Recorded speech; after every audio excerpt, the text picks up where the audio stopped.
Rasulillah wa ba'd. Ayyuhal ikhwah a'azzani wa a'azzakumullah. Kita lanjutkan pembacaan Al-Adabul Mufrad. Berkata Imam Al-Bukhari rahimahullah, babu iyadatus sibyan, bab menjenguk anak-anak kecil yang sakit. Bab menjenguk anak-anak kecil yang sakit. Haddatsana Hajjaj qal haddatsana Hammad an Asim al-Ahwal an Abi Uthman an-Nahdi an Usamah bin Zaid anna sabiyyan li banati Rasulillah sallallahu alaihi wasallam thaqul fa ba'athat ummuhu ila an-nabiy sallallahu alaihi wasallam anna waladi fil maut. Faqala li Rasul idhhab faqul laha inna lillahi ma akhadh wa lahu ma a'ta wa kullu syai'in 'indahu ila ajalin musamma fal tasbir wal tahtasib. Faraja'a ar-rasulu fa akhbaraha fa ba'athat ilaihi tuqsimu alaihi lima jaa faqala an-nabiyyu faba'athat ilai tuqsimu alaihi lama jaa faqama an-nabiyyu sallallahu alaihi wasallam fi nafarin ashabi minhum Sa'd bin Ubadah fa akhadha an-nabiyyu sallallahu alaihi wasallam as-sabi fa wada'ahu baina thanduwatayhi wa li sadrihi qaq'atun ka qaq'ati shannah fadama'at aina Rasulillah sallallahu alaihi wasallam faqala Sa'ad atabki wa anta Rasulullah faqal innama abki rahmatan laha innallaha la yarhamu min ibadihi illa ruhama. Telah menceritakan kepada kami Hajjaj, ia berkata telah menceritakan kepada kami Hammad dari Asim al-Ahwal, dari Abu Uthman an-Nahdi, dari Usamah bin Zaid, bahwasanya anak dari putri Rasulullah sallallahu alaihi wasallam sakit keras. Anak dari putri Rasulullah sallallahu alaihi wasallam sakit keras. Lalu ia pun, ibunya, mengutus seseorang kepada Nabi sallallahu alaihi wasallam mengabarkan bahwasanya anakku sebentar lagi akan meninggal di ambang kematian.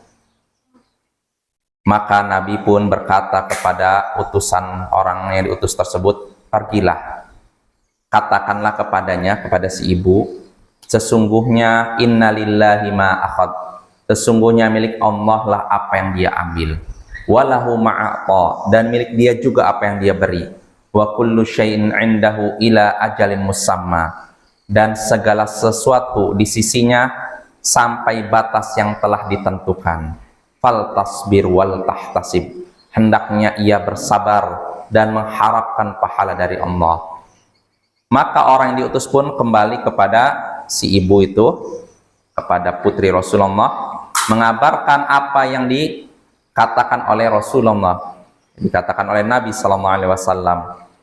Lalu si ibu itu, putri Rasulullah itu, mengutus kembali orang tersebut kepada Nabi dengan bersumpah agar beliau sampai, agar beliau datang menengok putrinya, menengok cucunya. Maka Nabi sallallahu alaihi wasallam pun berangkat bersama beberapa orang sahabatnya, di antaranya Sa'ad bin Ubadah. Lalu Nabi pun mengambil si anak tersebut, kemudian meletakkan di antara dua dadanya, sementara dadanya mengeluarkan suara seperti suara kantong yang sudah usang, suara gemertak, suara denyutan seperti suara kantong yang sudah usang. Maka meneteslah air mata Rasulullah sallallahu alaihi wasallam. Sa'ad pun berkata kepada Nabi, apakah engkau menangis sedangkan engkau adalah Rasulullah? Maka Nabi pun menjawab, sesungguhnya saya menangis karena sayang kepadanya. Sesungguhnya Allah tidaklah merahmati hamba-hambanya kecuali yang penyayang. Sesungguhnya Allah tidak menyayangi hamba-hambanya kecuali yang penyayang. Nah, ini hadisnya ayol ikhwah dari Usamah bin Zaid.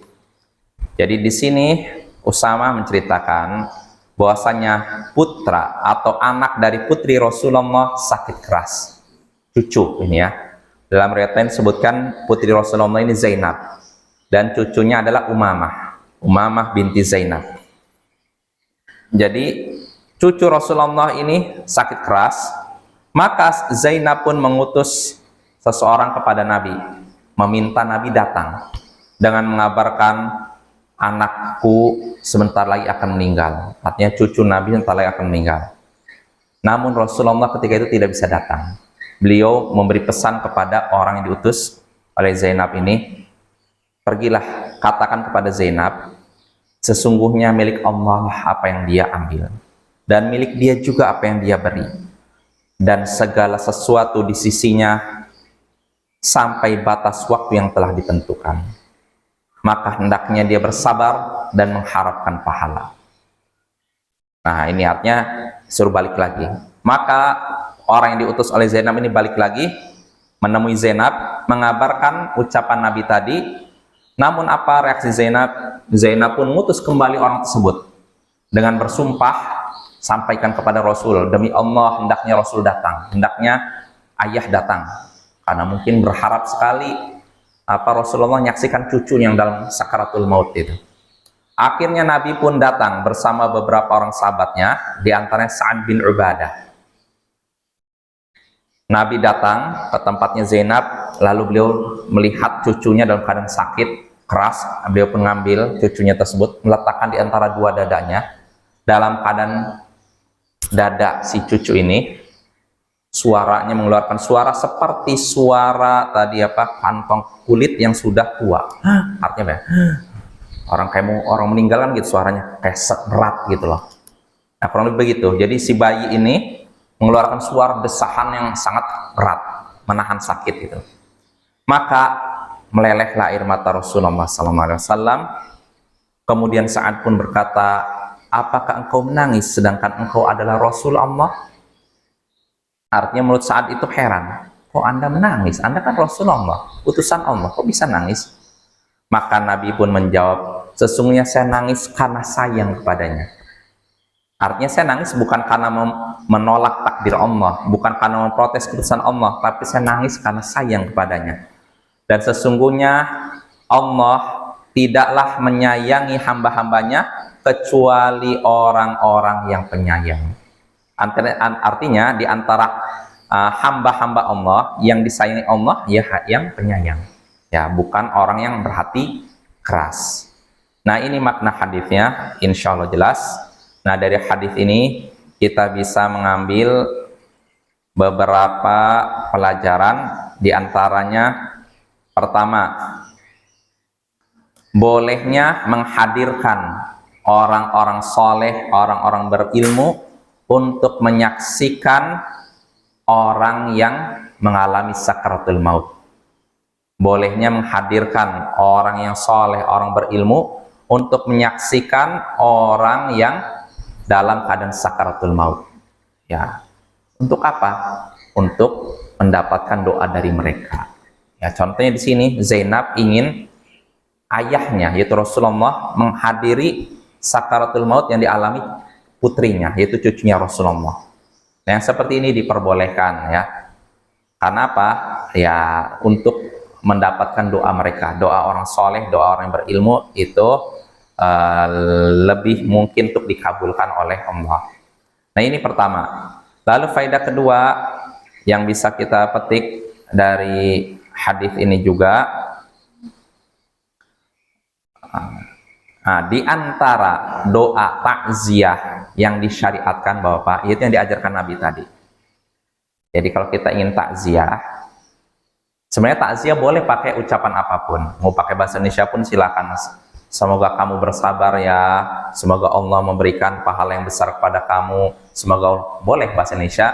Tapi yang afdal seperti yang diucapkan oleh Nabi tadi, innalillahi ma akhad, sesungguhnya milik Allah lah apa yang dia ambil, walahu ma'aqa, milik dia juga apa yang dia beri, wa kullu syai'in indahu ila ajalin musamma, dan segala sesuatu di sisi Allah itu sudah ditetapkan sampai waktu tertentu. Fal tasbir wal tahtasib, hendaknya bersabar dan mengharapkan pahala.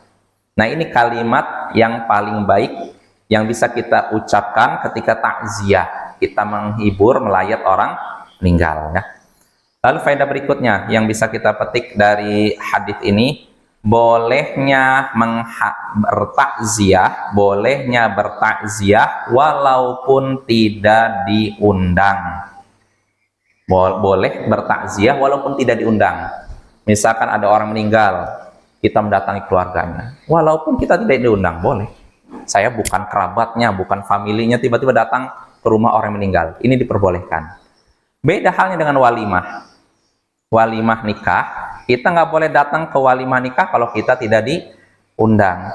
Tapi kalau takziah, walaupun tidak diundang, kita boleh menghadirinya. Nah, ini faedah yang ketiga, ya. Lalu faedah berikutnya yang bisa kita petik dari hadis ini juga, bolehnya, sesuai dengan judul bab, bolehnya menjenguk anak kecil yang sakit.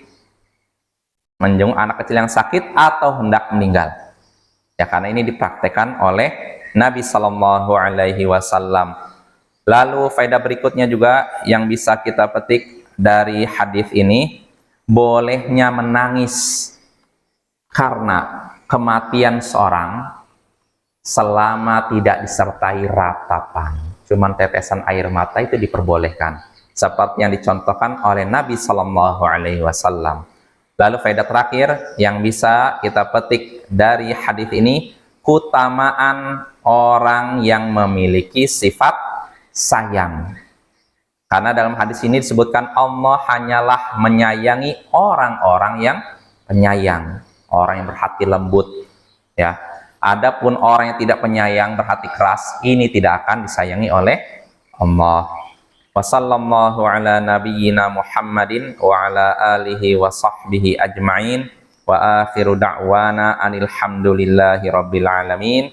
Assalamualaikum warahmatullahi wabarakatuh.